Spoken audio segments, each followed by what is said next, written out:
Hello everyone.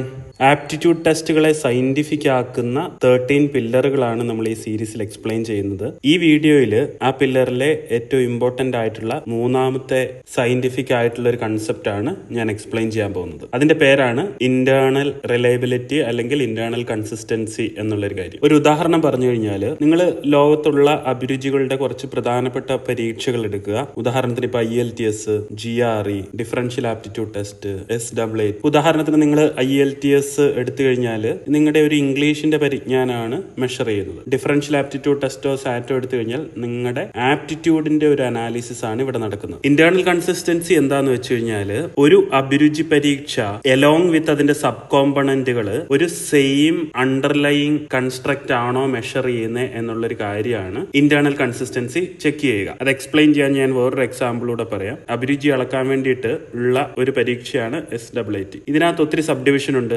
Language aptitude തൊട്ട് abstract reasoning, emotional aptitude to mechanical reasoning എന്നുള്ളൊരു കാര്യമുണ്ട്. Language ആപ്റ്റിറ്റ്യൂഡിൽ തന്നെ 5-6 സബ് ഡിവിഷൻസ് ഉണ്ട്. ഉദാഹരണത്തിന് നിങ്ങളുടെ ലാംഗ്വേജ് ഇപ്പോൾ IELTS ആണെങ്കിൽ സ്പീക്കിംഗ്, ലിസണിംഗ് ഒക്കെ ചെയ്യുന്ന പോലെ ഇവിടെ ലാംഗ്വേജ് ആപ്റ്റിറ്റ്യൂഡിൽ ഗ്രാമർ, വൊക്കാബുലറി, ഇങ്ങനത്തെ ഒരു 6 സബ് ഡിവിഷനോടെ ചെക്ക് ചെയ്യും. അപ്പൊ ഇന്റേണൽ കൺസിസ്റ്റൻസി എങ്ങനെ വർക്ക് ചെയ്യണമെന്ന് ചോദിച്ചു കഴിഞ്ഞാൽ, ഇതിലെ ഈ 8 സബ് ഡിവിഷനും ഇന്റേണലി കൺസിസ്റ്റന്റ് ആയിരിക്കണം. അതിന്റെ ഒപ്പം സബ് ഡിവിഷനിലെ സബ് ഡിവിഷനുകളും ഇന്റേണലി കൺസിസ്റ്റന്റ് ആയിരിക്കണം. അതായത് കോമൺ ആയിട്ടുള്ള ഒരു കാര്യങ്ങൾ തന്നെ ആയിരിക്കണം അത് മെഷർ ചെയ്യുന്നത്. ഈ ഇന്റേണൽ കൺസിസ്റ്റൻസി മെഷർ ചെയ്യാൻ വേണ്ടിയിട്ട് സയന്റിഫിക് ആയിട്ട് ഒത്തിരി മെത്തേഡുകളുണ്ട്. വളരെ കോമൺ ആയിട്ട് സൈക്കോമെട്രിക്സ് ഡിപ്പെൻഡ് ചെയ്യുന്ന കാര്യങ്ങൾ ഒന്ന് ക്രോൺബാക്ക് ആൽഫയാണ്. ഈ ക്രോൺബാക്ക് ആൽഫ 0.80 മണ്ടേ വന്നു കഴിഞ്ഞാൽ ഇന്റേണലി കൺസിസ്റ്റന്റ് ആണ് എന്നുള്ളൊരു അർത്ഥമുണ്ട്. പക്ഷേ ഇവിടുത്തെ നിങ്ങൾ കീ ആയിട്ട് നോട്ട് ചെയ്യേണ്ട ഒരു കാര്യം, ഇപ്പൊ നിങ്ങളുടെ ക്രോൺബാക്ക് ആൽഫ 0.95 എബോവ് ആയി വരുന്നു എന്ന് ചിന്തിക്കുക. ഇത്രയും അഗ്രിമെന്റ് വരുന്നത് ഒരു നല്ല കാര്യമല്ല. കാരണം സബ് ഡിവിഷൻസ് തമ്മിൽ